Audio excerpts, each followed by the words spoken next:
নদীর মাঝে, বুঝছো? মানে আঙ্গো বাড়ি নদীর মাঝে, আঙ্গো টয়লেটটা হলো নদীর ওই পারে, মানে পায়খানা নদীর উম্মুরে। আমাকে বাড়ির হাতে আরেকটা বাড়ি আছে, এই বাড়ি এলারও টয়লেট উম্মুরে। মানে যদি আমাকে টয়লেট বা আগা টাগা হ্যাঁ, আমরা কিন্তু এই নৌকা দিয়ে নদীর ওই পারে যাই। এখন নৌকা হইলো একটা, তাও আঙ্গর না, আঙ্গো বাড়ির হাতে যে বাড়িটা, এই বাড়ি এলার নৌকা। এখন যে সময় আঙ্গর খুব আগার চাপ দেয়, আঙ্গরও একজনকার আগার চাপ, মানে একসাথে আর ওইভাবে আর কি হয় না আগা টাগা। এই জন্য আমরা অগর নৌকা নিয়ে আগবার যাই, আঙ্গরের নৌকা দেয় কেমন জানি মানুষের জিনিস ব্যবহার করে তেমন একটা ভালো লাগে না। এই জন্য দাদারে কইলাম, দাদা নো মানুষের নৌকা ঢোকার ব্যবহার করবো না, আমরা নিজেই নৌকা বানাবো। ফির নদীর ওই মুখে ফির বনও আছে, মেলা গাছ গাছালি। দাদারে কইলাম, দাদা নসিন মানুষের নৌকা আর ব্যবহার করবো না, আমরা এই নৌকা বানাবো, নাও কাঠ কাটপা যাবো, গাছ কাটপা যাবো। এই দাদারে নিয়ে দুইজনে দুইটা কুড়াল হাতে নিয়ে রওনা করলাম এই গাছ কাটপা। যাইয়ে দেখি মেলা শাল গাছ, একেবারে খালি শাল গাছ আর শাল গাছ। দাদারে কইলাম, দাদা গন্ডুরে একটা নৌকা বানায়, নৌকা একটা বানাম না, নৌকা বানাবো সাইড দিয়ে। দাদা কয় হ্যাঁ, নৌকা সাইড দেখে আরো বেশি বানাবো। দাদারে কইলাম হ, অত বেশি বানার দরকার নাই, সাইড বানালি তাই হবো। আমরা বাড়ির 4 জন মানুষ, 4 জনে সাইড নিয়ে যাবো। দাদা কয় তাহলে নু গাছ কাটুন। একেবারে কুড়েল নিয়ে সপাং সপাং সপাং সপাং করে গাছ কাটুন নিলাম। গাছের মধ্যে গেলে ঠাস ঠাসি ছুটাই।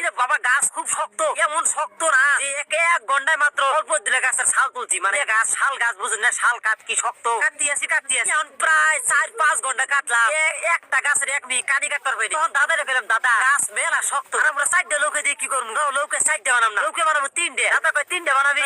3টেই বানাবো। কাঠ গাছ কাটুন একেবারে আরো স্পিড হইলো গাছ কাটার। একটা গাছ কমছে, মানে একটা লোকে কমছে। এখন মনে মধ্যে একটা শক্তি পাইলাম, না অত লোকে তো বানান যাবো না, শরীরে শক্তি। গাছ কাটতাছি কাটতাছি কাটতাছি, সারাটা দিন গেল, একটা গাছের কত দেখি কাটবার পাইনি, একটা হারা দিনে। পরে দাদারে গেলাম, দাদা এত লোকে দিয়ে তো লাভ নাই আঙ্গো, মানে 3টে লোকেরও দরকার নাই, আঙ্গর লোকে 2টে হইলে হবো। দাদা কয় 2টে লোকে বানাবি? আরে হাউস বললো। দাদারে গেলাম, হ দাদা, মানে এই এত লোকে দিয়ে আঙ্গর দা কাম নাই, মানুষ সাইডে একজন একজন করে যাবো, তাই হবো। এতদিন একটা লোকে দিয়ে সবাই চলছি, এখন এই 2টে লোকে দিয়ে মানে আমরা 4 জন মানুষ চললাম না, সুন্দর যাবো। দাদা কয় হোক, লোকে 2টেই বানাবো। এই 2টে লোকে বানার লক্ষ্যে গাছ কাটতাছি কাটতাছি কাটতাছি কাটতাছি, আরে তার গাছ শক্ত। দাদারে গেলাম, ও দাদা লোকে 2টে না, লোকে একটা বানাবো, মানে একটা লোকে দিয়ে হয়ে যাবো। দেখো না গাছ কি শক্ত। দাদা কয় আচ্ছা যা, লোকে একটাই বানাবো। একেবারে একটাই বানানোর জন্য গাছ খালি সপাং সপাং করে কাটুন হইলাম। এখন দেই হাতের মধ্যে এবারে ঠুসা মুসা পরে